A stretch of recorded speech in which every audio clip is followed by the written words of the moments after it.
maybe you got an email, but we're doing something a little different today. Actually, before I really dive in, I'm gonna make sure that y'all can hear us.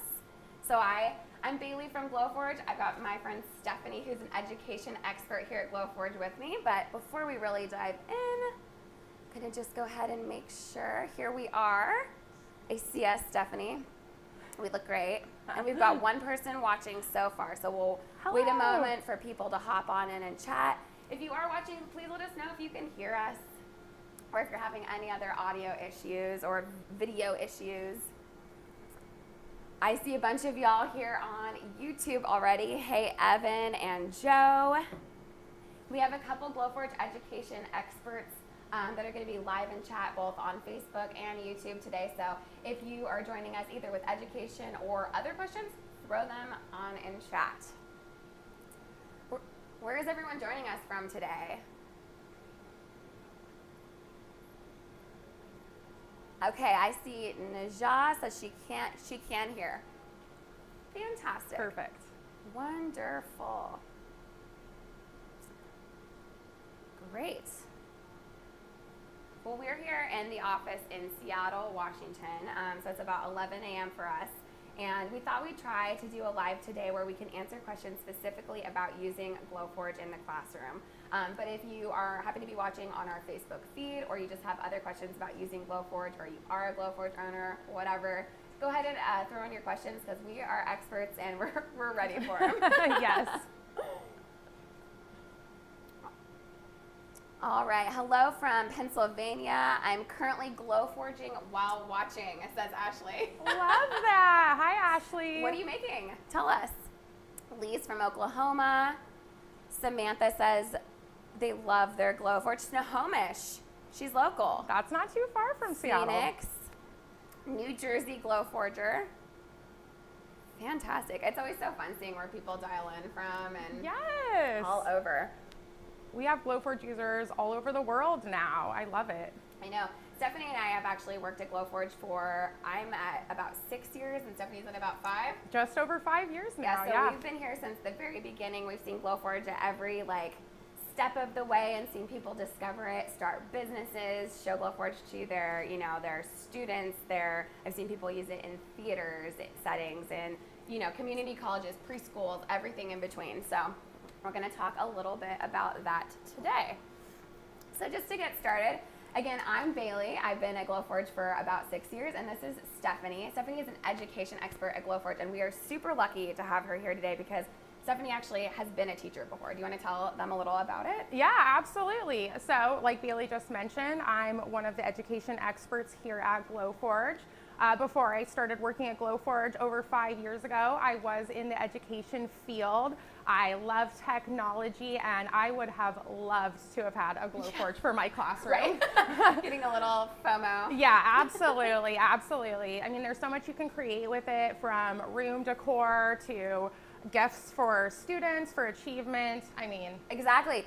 Yeah, I'm actually seeing, Ashley says she's making some graduation gifts right now. Oh, I love that. So that's perfect because I do think when folks think Glowforge in your classroom, they might automatically think, Glowforging with your students, which obviously that is amazing. There's incredible projects you can do with your students, and we will get into that in just a moment.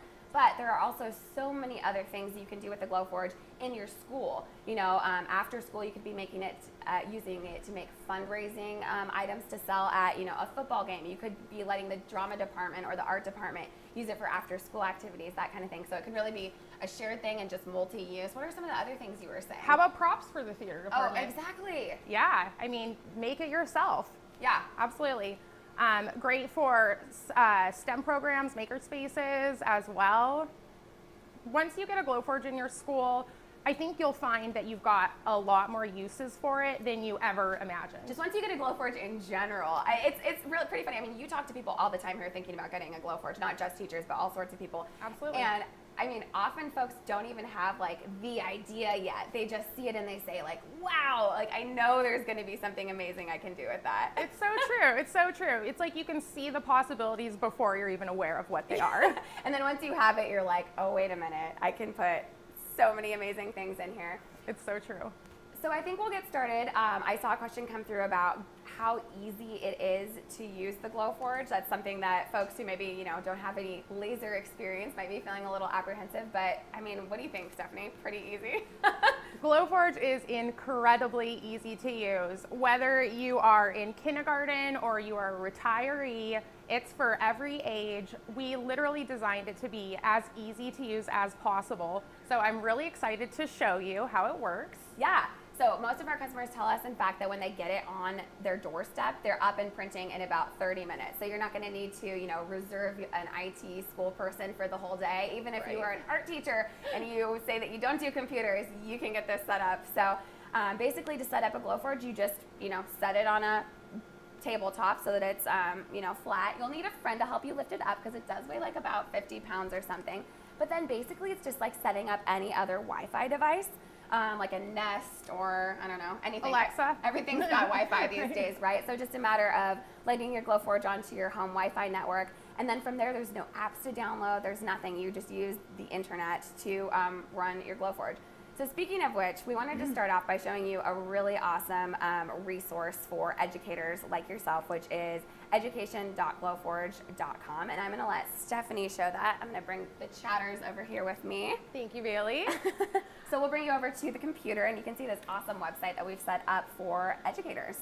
Yeah, so as Bailey mentioned, we do have resources available for teachers. Glowforge is actually the #1 laser cutter in schools in the U.S. That's amazing. Yes. I love that. Yes. Wow. So we know that there's a lot of you out there that want to bring this into your classroom, want to bring it into your maker spaces, and we are backing you with all the resources you need. So this is our education.glowforge.com website. We've got lesson plans, tutorials, and resources available to you. That's so great. If you need funding for your Glowforge, you're thinking, I would love to bring this technology to my students, but how do I fund it? We've got resources available for that as well. We've got a grant guide you can download. Fantastic. You can look for those STEM grants, get your Glowforge into your classroom. And we've also got lessons available. You can look down here, see what age level they're appropriate for. All of these are tied into Common Core curriculums. Perfect. Yeah, so you know that this is exactly what your students need to be working on. And we worked with some educators to develop some of these. So Absolutely. they've been tried and tested in classrooms. Absolutely. But today we're going to show you a little print. This one's a really long one, actually, so we're not going to do the whole print. But it's this penny drop game. Yes. And here's the lesson plan for it. You can see there's the grade level, difficulty, all the Common Core standards are listed down here as well. There's a full downloadable lesson plan. Wow. And then the file, of course. All of this is available to you. So the print file, and then it looks, from what I can see, it looks like it's, wood, like a maple wood and maybe an acrylic. Yep. We've actually got one right here. So I'm going to show this off for a minute before we start the print so y'all will understand what we're seeing here. Okay, I'm going to pick up this handheld camera so we can look at this up close. Perfect. So this is one of our finished products from one of our lesson plans. This is the penny drop game. You can use this for all different things: probability, math, engineering, technology, working with the Glowforge. Exactly. And it's really, really fun for the students to build it as well, and they're learning, which is always the goal, right? And I think it doesn't take any glue. It just sort of like snaps together, and then obviously it's got the screws here for the pennies to fall down, but super cool. And we actually even listed the resources of where to find the little nuts and stuff in the lesson plan, so you don't have to try to figure out exactly what you need for it. Oh, that's so cool. So this is kind of a big, long print, so we're just going to do part of it for y'all today. Wonderful. Bailey, would you mind passing me the proof grade that's right underneath? Oh, yeah. Thank you. So we're going to print this in proof grade maple today. Yeah, and this is one of the line of our proof grade materials. Educators love working with proof grade for a number of reasons. One, we designed it to work with the Glowforge. You know it's going to work. You know it's gorgeous. It's going to cut every time, and they are beautiful. You can see that they are fully masked with this protective paper. This keeps your design from getting damaged by smoke while it's working in the Glowforge. You just peel that off when you're done. It's actually pretty fun. Because the wood underneath of our proof grade woods are actually pre-finished, like furniture quality. So you don't need to do any, staining or painting or anything unless you like to paint, but the masking makes sure that it's like ready and finished straight out of the printer. Absolutely. It's so nice to know that once it comes out, everything's already completely ready to go. We also have on our proof grade materials a barcode that has the settings for this particular material already encoded, and the camera inside the Glowforge actually can read this barcode and it automatically uploads the settings. Yeah. It's completely foolproof. Yeah, exactly. So you grab the material, you stick it in the printer, the Glowforge knows the speed, the power, I'm like, what's the other one? Speed and power settings, so you don't need to do any futzing. Now we'll go into materials in just a bit, but in case you're wondering, you aren't just confined to using proof grade materials. If you buy a Glowforge, you can also use tons of other materials, a rock you pick off the ground, leaves that your class picked up on Amazon boxes? Exactly. Oh yeah, prototyping with inexpensive materials like cardboard is perfect. So let's get started on this. Amazing. So let's show you the Glowforge app. Oh yeah, perfect. Good call. So I think Bailey mentioned earlier, Glowforge, incredibly easy to use, no software to download at all. Yeah. Instead, you just navigate to this web page where you're logged in. You can see on your dashboard all of the designs that you've printed in the past. If you want to print those again, you just click it and it'll pop right on up for you. But I've already got my file here. This is going to be our penny drop game. So you can see as it appears here, those lines, the red lines, they're teal now. You can see those are going to be where we're going to be doing our cuts, and the black behind is actually the Glowforge bed. So watch what happens when I put this wood in. Magical. So Stephanie just opened the lid of the Glowforge. I know you can't see her right now, and she just put the proof grade in.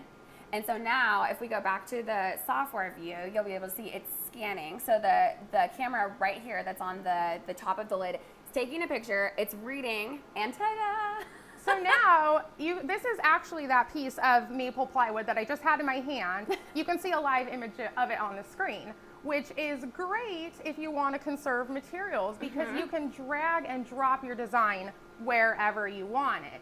If you're making a fundraising item, let's say a cutting board, and you want to put your school logo on it, you'll see the cutting board actually in the bed, and you can put the logo wherever you want. And also for conserving material, right? So say that you have a big piece of material like this, you cut one small thing on it, then your next design, you know, it's this big block, and it won't work because of this little piece that's missing. You're actually able to, like, you know, rotate, scoot it around, use every little piece. If you've got just a tiny little, 2x2 square left, you can make a pair of earrings with that. You will use every piece, so it's awesome. I know in the classroom you're always trying to use everything you have. So resources are finite as a teacher. Exactly. I totally understand that. So you do not want to be wasting material. So it's wonderful for that. So it looks like we just need to scoot it over a little bit, and as you can see, Stephanie can just kind of like drag around the design just like you would. You can also copy and paste it if you wanted to make, you know, multiple of anything on the bed at the same time. And then over on the left-hand side, you can see both of the pieces of designs are like set to cut, which is what we want in this case. Yeah, and I don't know if you can see it on your screen, but it actually says medium maple plywood right on here. Oh, yeah? I didn't have to tell it what was in there. It just used that camera, and now it's all ready to go. So it's going to cut out our pieces as soon as I push print. So what's going to happen next is Glowforge is going to upload the design from the computer using Wi-Fi, and then it's going to go right onto the onboard memory here of Glowforge. So you can see it's just thinking right now, how long is this print going to take? It's sending the design up to the cloud. Everything is done on the internet. And what's really cool is if we were to somehow lose internet right now, once we press print, the Glowforge will just keep going. So there's no need to, love that. All right, well, this button is gonna start glowing any second, and then Stephanie, I'll let you do the honors. Oh, this is the best part, is getting to push the button. You might notice there's only one button. You only need to push one button for Glowforge. We made incredibly easy to use. So this is what the kids are all gonna wanna do. Woo! Push that button. Maybe that can be like a student of the month, I love that, like a reward. Privilege. Exactly. Ooh, I love that idea. So here we can see the Glowforge getting started. I don't know, maybe if we want to walk around to the front with us, do you want to walk around and show them down in here? Try not to step. Stephanie and I are a little tethered in with our mics, so we're trying not to step on each other. Oh, yeah, there we go. So you can see right now the Glowforge is cutting, and look how quickly it is moving. It's so precise. A lot of folks will assume that the cutting might take a long time because Glowforge can actually cut through material that's, you know, up to a 1/4 inch thick of most materials, of acrylics, of hardwoods. But look how quickly it's going. And then an engrave actually is what is a little more slow because it goes back and forth like one of those old-fashioned DPI dots per inch printers, going back and forth, back and forth. So you can see right now what it's doing is it's cutting out the holes that the screws will go into as part of that penny drop game. Imagine how long this would take if you did this with like a drill press. Each hole one at a time. Exactly. So this print is going to go for just about 5 more minutes. But let's get into some different materials. So another one that I think is really incredible to use in the classroom or just use at home, something that people might not have worked with yet, is leather. This is one of my favorite pieces to show off because this was made, like I mentioned, I've been at Glowforge for almost 6 years, and this was made, I think, within about the first year. It was one of the first really like exquisite things I saw that, you know, we've done a lot of coasters, we've done a lot of like little things, but this, wow, this is something I would buy at Nordstrom, right? Absolutely. So this was custom made for our CEO. So at the time it fit, you know, the exact phone he had, his business cards at the time, his little Moleskine notebook that he always carried around. Love it. There's some subtle Glowforge design branding right here. This is supposed to like kind of look like our little logo bug, you know, and there's a magnet in here. But what's really, really cool about leather, if you're not a leather worker, you might not know, but stitching through leather is incredibly hard. Leather's very tough. So you need all sorts of like specialized sewing machines or needles or even like a needle and a hammer to work with leather. But with Glowforge, they actually made the stitch holes part of the design. So imagine, you know, a couple thousand little tiny stitch holes, but then you were able to sew it up just with a normal needle and make this incredible piece. No special skills required. Right. I love that. That's Other one of my popular favorites materials I love to see are things like glass. I guess we should be showing these off with our close-up camera. Let's grab that. Yeah, absolutely. We've got glass. We've got aluminum. These are engraves on both of these things. Isn't that gorgeous? So with both of these, the engrave is quite smooth to the touch. And you'll notice that they're thin, like about an inch or so. You want to stick to pieces about 2 inches or below in your Glowforge. So things like a flask, things like a champagne flute, but maybe not a wine bottle. But other great materials. We've got a couple specific little STEM projects right here we can show off. This lithium atom. Oh yeah, I love this. Imagine having a whole set of these in your classroom. The whole periodic table. Wouldn't that be amazing? And so this to me looks like it is a combination of maple plywood, maybe some acrylic, and then some green acrylic, and then just some frosted acrylic. I love that frosted look. This would be so neat. And then this guy right here too, also similar materials of just like wood and acrylic and maybe some painting done after the fact. Oh, this is actually draft board. So this is a really great material for prototyping. It's cheap and cost effective, but for prototyping in a classroom, I would honestly stick to Amazon boxes. Cardboard? Like you said. Exactly. Yeah, absolutely. I mean, 30 students times Amazon boxes, that's almost unlimited practice material. Exactly. What else have we got over here? Oh, we've got a little classroom decoration here. Also made on the draft board. Teachers, I know you love to decorate your classrooms. What were you telling me about earlier? Kind of like the number lines that you put up on the wall, all sorts of things. Well, with the pass-through that we've got on our Pro here, you can actually do prints that are unlimited in length. So if you want to do a number line that goes all the way around your classroom, you absolutely can. All right. So fun. Let me just hop back on chat and see. Mark is asking about textured uneven barn wood, and is that possible? So Mark, what you're talking about is definitely one of those things where you're going to want to do some testing. Like we can't say yes or no 1000% without having your special piece of wood in our hands here, because the amount of time it was exposed to the elements or lots of other things could affect that. But I would definitely try it, and yes, I've seen this sort of projects. Yeah, I've seen people make stuff with weathered barn woods before. And in terms of the unevenness of the texture, the Glowforge is able to stay in focus for about a 1/2 inch over a curved surface, so you won't need to do any, you know, alterations of the design. It could do an engrave on an uneven surface, for example. Can it do stone? Ty is asking. I think we have a stone example around here somewhere. Stone is actually one of my favorite materials. My coaster. Perfect. Here we go. Here, let's look at this stone up close. So this is actually a... Oh, I'm doing it backwards. Amazing. This is actually a slate coaster that we engraved with a nice logo here. Wait, there we go. Slate is such a cool material to work with. It's so gorgeous. You can see when you engrave it, it actually makes it lighter. And there's different effects with different stones I've noticed though, like so, and this is again really smooth to the touch. So on some materials, engraving has an effect of like a little bit more textured, it kind of carves. Some materials that are hard, like anodized aluminum or stones, they're more smooth. And these though, you can just grab on Amazon. Yeah, and they're not that expensive either. Our so print is finishing again, up here. fundraiser ideas, put your school logo on here. The parents would snatch those up. Exactly. All right. Well, are we done? Yeah, I think our print just This is the best part. Up.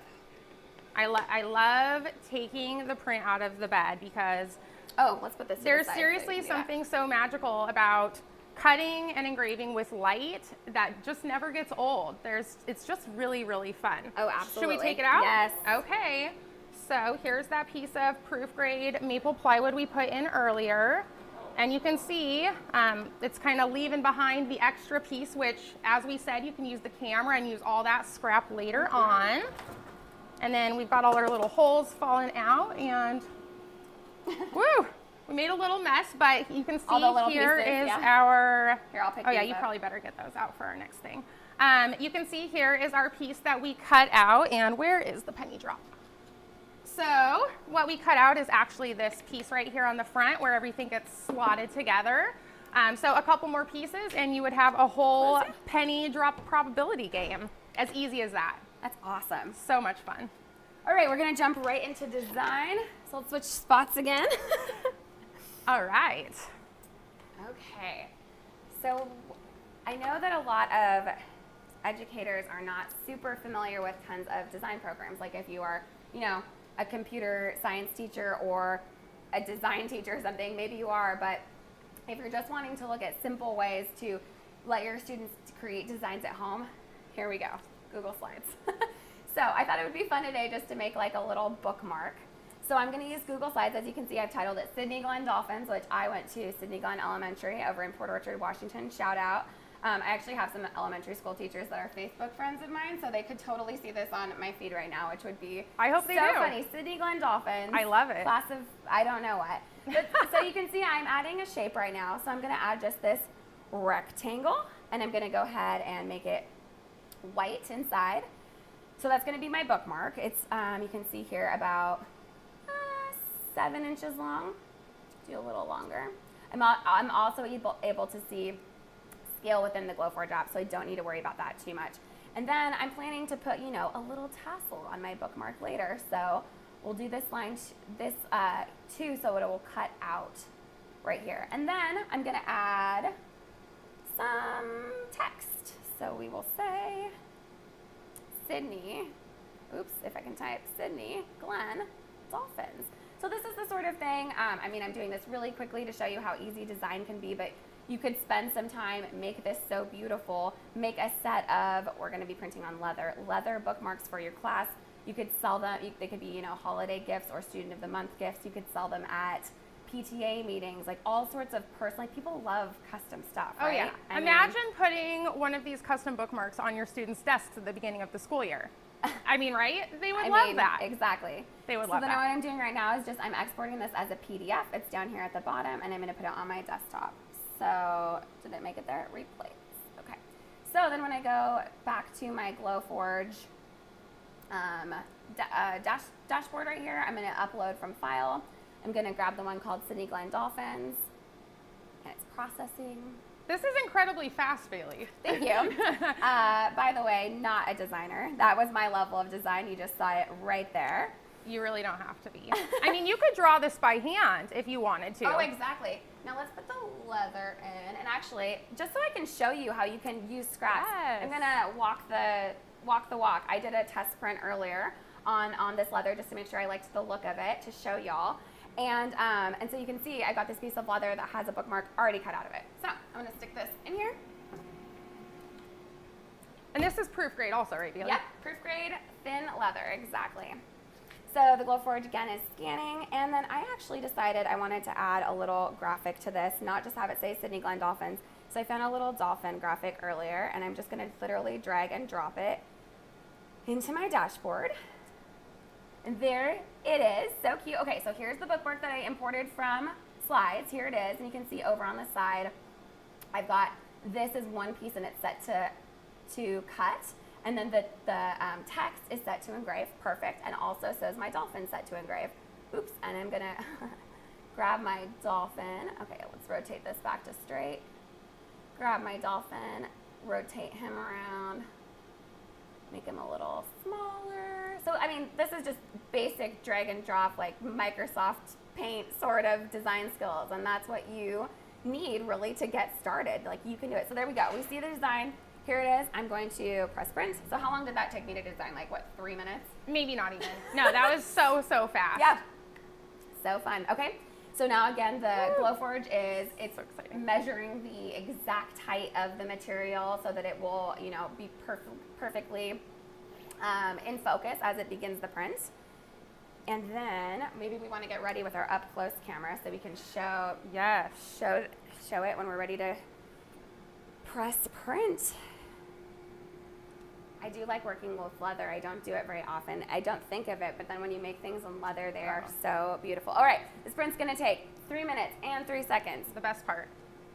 Boom. You need like a sound effect when you press I it. know, I love it, I love it. I mean, everybody loves pushing the button. And there it goes. So maybe if you go around to the front, can you see the kind of the laser beam coming down? So amazing. Oh yeah, there we go. Another thing that folks ask is, I like my nice face reflection in the Glowforge there. Hello everyone. We're live. Another thing that people ask all the time is, oh, do I need to wait for the project to cool before I take it out of the Glowforge? No.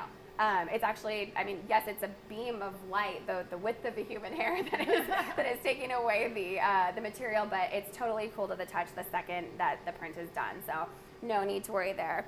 I'm gonna hop back into chat and see if there's any other questions coming through. Folks are asking about different software programs. So yes, like I mentioned, although I just showed Slides, basically you want anything that can export to any of your favorite design file types. So PDF is what I did. For engraves, you're gonna need like a bitmap type, like a JPEG or an SVG. But anything you are used to using, like I use free programs like Canva, or there's Adobe Illustrator. Inkscape is kind of the free version of Adobe Illustrator. Inkscape is extremely popular with Glowforge users. Exactly. And then also, this is kind of an inside tip that I've gotten from a lot of our customers, is they like to use their other software that they're familiar with from other maker machines they might own, like a Cricut or a Silhouette software. They use it to develop their designs for Glowforge, and they can read the same file types. So you're set. How is the filter working? Great question. So ventilation is something you're definitely going to want to consider for schools. And Stephanie, why don't we go ahead and show them the air filter? So it's right here. Oh yeah. We've developed this air filter for your classroom or for your home if you're not a teacher. So it's just this small, it's about the size of like a recycling. Yeah, it's just sitting underneath our little desk here. And it attaches to the back of the Glowforge if you want to show them with the dryer tube. There, here it is coming out the back. And here's the Glowforge end. Exactly. So if you don't want the air filter and you're able to, another option is always to just vent directly out a window. So if you are lucky enough to be in a classroom setting that you have a window, or in your home you can put the Glowforge next to a window, you can literally just throw the other end of this out the window, and then you don't need to worry about any external venting. Look at that. Yeah, this is already close to done. Yeah, it's only been a few minutes. 33 seconds left. Oh my gosh. All right, so I see some more questions coming through about which Glowforge is great for a classroom. So we are using today a Glowforge Pro. We've got 3 different types of Glowforges, a basic, a plus, and a Pro. And the Pro is our most popular model overall, and is it our most popular in the classroom? Absolutely. Why do you think the teachers are choosing the Pro? There's a lot of reasons. Teachers love the benefits the Pro offers, one of which is that it's a lot faster than the other models. Yes. And if you've got a big classroom, like I know a lot of educators do, 30 students. You don't want to tell some of the kids they can't get their projects done in the class time, right? Yeah, exactly. And that copy paste, oh my gosh, the print's done. Wow. Let's open that up. The copy paste function I was talking about earlier, like imagine if you put in a whole big sheet of proof grade and you had you know, a bunch of like car hang tags or ornaments or something like that, you could print 30 on one sheet and just do a batch print. So here is that. You can see it's just falling right out. Yeah. It's completely cut out. And again, this has that paper on it. So I made one earlier to show y'all. Little cooking style. So here it is with the, if you can kind of see the difference, here it is with the paper peeled off. We've got just paper, and you can kind of see the singe edges around it versus the leather. Oh yeah, there we go. So paper still on it, peeled. Love it. Love that. Awesome. That was so fast and easy. I know. So I was supposed to be mentioning this throughout, but I got so excited I haven't mentioned it at all. There's actually a discount if you're watching today, a discount for educators. Whoops. So if you are a teacher and you're thinking about getting a Glowforge, if you visit glowforge.com/2021 school year, there is a code that expires on June 4th. It's good for up to $500 off a Pro and $250 off of a Plus. The reason it expires on June 4th is for your benefit. It's so that you can use 2021 funding to purchase your Glowforge. So do you want to talk them through a few ways that they can get in touch with someone to talk about education in Glowforge or purchase order process, any of that? Yeah, absolutely. So as I mentioned, we've got our education website where you can get our grant guide. We also have other education experts, not just myself, on our team that are more than happy to get together with you, whether it's over the phone, via email. We could even do a live demo with our own Glowforge in our home with you, show you exactly how it works, how it can benefit your school and your classroom. We are 100% available to you. If you want to reach out to have somebody contact you, you can just send us an email to sales@glowforge.com. Mention you're in education and we will route that to our experts. Yeah, and I think if you're watching on YouTube right now, we have a link in the YouTube description as well that you can schedule a call with an education expert. I'm seeing another question in the chat from Rosa about kind of what's the largest design that a Glowforge can accommodate. So that is the thing about the Pro. In addition to it being our fastest unit and the one that can run continuously all day because of the advanced cooling, it's the pass-through slot. So you might have noticed this hole here in the front, and also there's one in the back. This means that you are not confined to the bed size of the Glowforge. You actually can work with huge materials. This was made on the Glowforge. You can see that this is one piece of like 48-inch maple plywood or something like that. And how it works is you actually feed the full piece of material through the Glowforge, and your design is segmented into several sections based on the size of the bed. So you've got about, I think, 11.5 inches this way. So imagine a 48-inch design divided into, gosh, speaking of school, how many segments? 4 or 5 segments. And I love it when I set myself up to do math live. Why do I do that? And then what's amazing is the Glowforge helps you to realign and get that print perfectly lined up so that it can just keep cutting. Because I mean, you'll notice these perfect smooth edges. You would never know that this was and this is all done automatically. You know, exactly. Yeah. Well, you do have to push it through. There's not like wheels that roll the material through. I should have said that the software will break up the file automatically. Yes. So when you're designing an Inkscape or whatever you use, you don't have to make 4 separate designs. The Glowforge Pro will break that up for you. Yeah, so if you're working then with the basic or the plus and you don't have the pass-through slot, you're not able to make the really giant things out of the one piece of material. You do have about an 11.5 by about a like 20, is it 23.5? 11.5 by 19.5. 19.5. Oh, thank goodness you're here. Of the bed size. All right. Well, I think that's about it for us today. I'm going to see if there's any last minute questions to check in on. I'm seeing some questions about where we ship to, shipping timelines. Again, those are listed on our website, glowforge.com/order. We've got a live chat if you want to schedule a call. Oh, we also have calls available with an expert if you're not an educator. Great point. Great point. So if you just have a Glowforge question, we didn't see it in chat today, or it's just a little more complicated than you want to ask in chat, get on the phone with one of us and we'll help you out. Yes, absolutely. We would be delighted if you reached out. I love talking about Glowforge, so please give me a call. Well, this was super fun. Thank you all for joining us, and I hope that your students get to see the magic of Glowforge in a classroom, or you're going to get one in your own home, whichever one you're here for, and this was great. Thanks for joining us. See you next time.